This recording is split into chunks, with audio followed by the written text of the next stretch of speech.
छत्तीसगढ़ लोक सेवा आयोग मुख्य परीक्षा 2016 पुराने पाठ्यक्रम के प्रश्न पत्र 7 भाग 1 भारतीय दर्शन एवं योग खंड 1 उत्तर की शब्द सीमा 30 अंक 2। प्रश्न 1 पारबंध कर्म किसे कहते हैं? क्या इसको नष्ट किया जा सकता है? उत्तर मानव जीवन के पूर्ण वर्षों में किए गए कर्म पारबंध कर्म कहलाते हैं। इनको वर्तमान जीवन में किए जाने वाले कर्म जो मोक्ष प्राप्ति में सहायक है वो पर ही नष्ट किया जा सकता है। प्रश्न दूसरा योग दर्शन के अनुसार नियम क्या है? उत्तर योग का दूसरा अंग नियम है। यह सदाचार का पालन है। ये 5 प्रकार के हैं। पहला शौच, दूसरा संतोष, तीसरा तप, चौथा स्वाध्याय, पांचवा ईश्वर प्रणिधान। प्रश्न 3 भारतीय दर्शन में सरदर्शन से क्या तात्पर्य है? उत्तर भारतीय दर्शन का विकास क्रमिक प्रक्रिया का परिणाम है। भारतीय दर्शनों को 6 प्रमुख आस्तिक दर्शनों में विभाजित किया जाता है जो निम्न हैं। पहला न्याय, दूसरा वैशेषिक, तीसरा संख्या, चौथा योग, पांचवा मीमांसा, छठवां वेदांत। प्रश्न 4 धर्म एवं धर्म दर्शन के बीच मुख्य अंतर क्या है? उत्तर धर्म दर्शन में विभिन्न धर्मों का तार्किक एवं सर्वज्ञ तटस्थ एवं मूलात्मक अध्ययन है, जबकि धर्म किसी संप्रदाय विशेष की रीति रिवाजों, परंपराओं एवं पूजा पद्धतियों का समुच्चय है। या धर्म दर्शन विश्व के विभिन्न धर्मों में निहित सत्य के अन्वेषण का प्रयास है, जबकि धर्म किसी अलौकिक सत्ता के प्रति किए जा रहे विभिन्न धार्मिक क्रियाकलापों और कर्मकांडों की अभिव्यक्ति है। या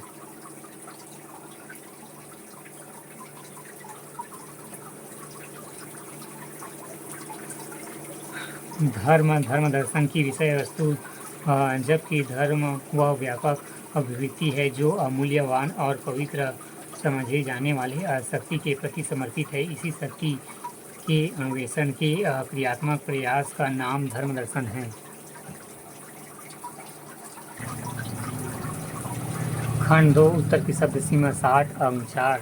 प्रश्न 5 भारतीय एवं पाश्चात्य दर्शन के प्रमुख अंतरों को स्पष्ट कीजिए। उत्तर भारतीय एवं पाश्चात्य दर्शन के मुख्य अंतर बिंदुओं को निम्न प्रकार से समझा जा सकता है। पाश्चात्य दर्शन की उत्पत्ति जिज्ञासा से हुई है, जबकि भारतीय दर्शन उत्पत्ति जीवन में व्याप्त दुखों से छुटकारा पाने के लक्ष्य को लेकर हुई है। इसलिए पाश्चात्य दर्शन का लक्ष्य जिज्ञासा के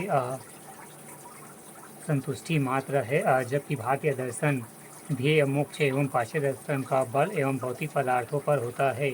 इसलिए यह भौतिकवादी है, जबकि भारतीय दर्शन का जोर चेतना के अध्ययन पर है। इसलिए स्वरूप आध्यात्मिक होता है।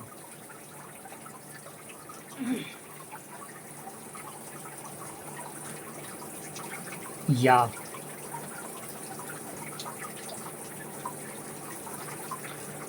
आधार भारतीय दर्शन एवं पाश्चात्य दर्शन। उत्पत्ति भारतीय दर्शन जीवन और जगत में उत्पन्न समस्या से हुई है। पाश्चात्य दर्शन जिज्ञासा से हुई है। दूसरा विकास क्षैतिज विकास हुआ है भारतीय दर्शन का। पाश्चात्य दर्शन लंबवत विकास हुआ है। तीसरा लक्ष्य भारतीय दर्शन मोक्ष की प्राप्ति करना, पाश्चात्य दर्शन बौद्धिक जिज्ञासा की संतुष्टि मात्र। चौथा महत्व भारतीय दर्शन आध्यात्मिक अनुभूति का महत्व, पाश्चात्य दर्शन बुद्ध का महत्व।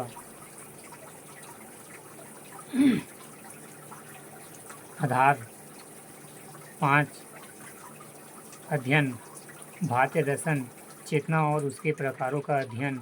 पाश्चात्य दर्शन यहाँ समकालीन दर्शनों में इसकी शुरुआत हुई, जो आज मनोविज्ञान के क्षेत्र में चेतना के अध्ययन की ओर गतिमान है।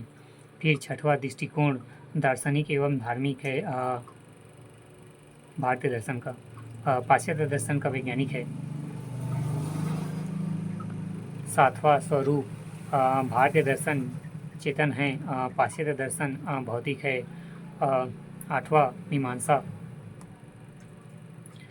भारतीय दर्शन ज्ञान मीमांसा पर बल, पाश्चात्य दर्शन तुलनात्मक रूप से तत्व मीमांसा पर अधिक बल आधार। नौवा नीतिशास्त्र। भारतीय दर्शन नीतिशास्त्र जीवन पद्धति के रूप में मौजूद है। पाश्चात्य दर्शन नीतिशास्त्र विषय के रूप में मौजूद है। आधार 10 श्लोक। भारतीय दर्शन अलौकिक, पाश्चात्य दर्शन लौकिक है।